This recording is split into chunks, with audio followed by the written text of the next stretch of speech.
بسم الله الرحمن الرحیم. السلام علیکم ګران کتونکو. ځای چشتي مرنه ویډیو د افغان مهاجرین رونو د پاره ده دا وی حواله سره ده ګورو د سو مدیر اسه د سو ورځو راسه چیرې په دغه علاقه باندې کوم د افغان مهاجرین حکومت پاکستان اعلان کړو چې افغان مهاجرین رونو د خپل وطن ته واپس کړي شي. په دغه دوران کې افغان مهاجرین زیاتره رونو چې کوم دلته روزګارونو کارونو چا سره بقایي وي چا بقایي په دوی وي په دغه وجه باندې دوی په عدالتونو تلاړل او عدالتونو کې دوی باقاعدتونو کې دوی ځان لا ریټ چې کم دی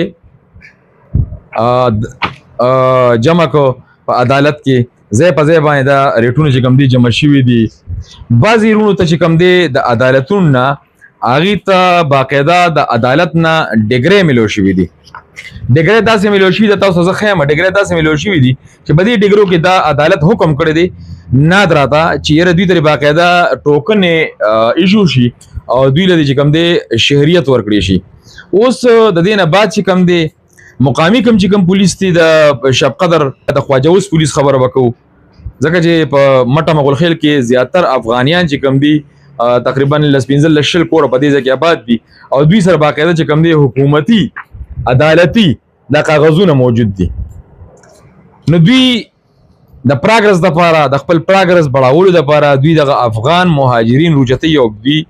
اولات کې بندي بیا سحر چې کم دی سیټي تاڼه کې ایسی سه مخ کې ودري. نو زما سوال دا دی چې آیا په پاکستان کې د عدالتونو د عدالت د حکم سو عزت شته؟ په پاکستان کې کوچري افغاني دي او کو یو بل فرد دی خو چې اغله د عدالت نه اړخه سټې ورکړي شي یا ډیګري ورکړي شي نو پولیس ته د اختیار شته چې د هغې خلاف چې کم دی هغه رونیسي او په حوالات کې بند کړي. دا توهین عدالت دی او که نه دی؟ زما سوال خدا دی یو زما عدلیې ته عدالتونو ته دا درخواست دی چې کم پولیس اهلکار د عدالت د حکم خلاف ورزي کی داغي خلاف ته قانوني کاروي وکړي شي. یو خبر دا ده بل خبر دا ده چې بیا کله ونی ولې شي داغه نه بعد اغوي ایسی سیب ته دا ډیګري یا سټې مخه ته کیږي نو ایسی سیب هغه بایزت چې کم دی ورته وي تاسو زې بچي یا ورور زې تاسو او تاسو تلی شي او سیدې شي پاکستان کې. نو زما سوال دا دی چې یرا دلته عدالتونو اجازه ورکړي دي ډیر پولیس والو دا وایي چې دا کینسل شوي دي سپریم کورټ دې کې ډرونه کړي دي او چا سره دا نوټیفیکیشن نشته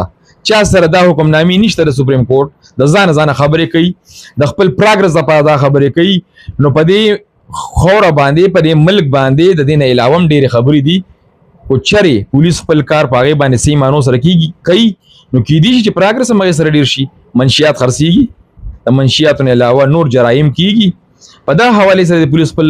چې کم دی نو کردار ادا کی اهم کردار دی ادا کی عوامو ته دی وخی د افغان مهاجرین چې دي دام انسانان دي مسلمانان دي زموږ پښتانه رونه دي دوی له اذیت ورکول د دوی بیزتی کول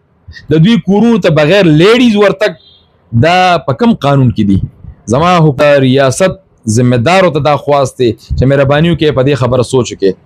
او د هغه خلکو خلاف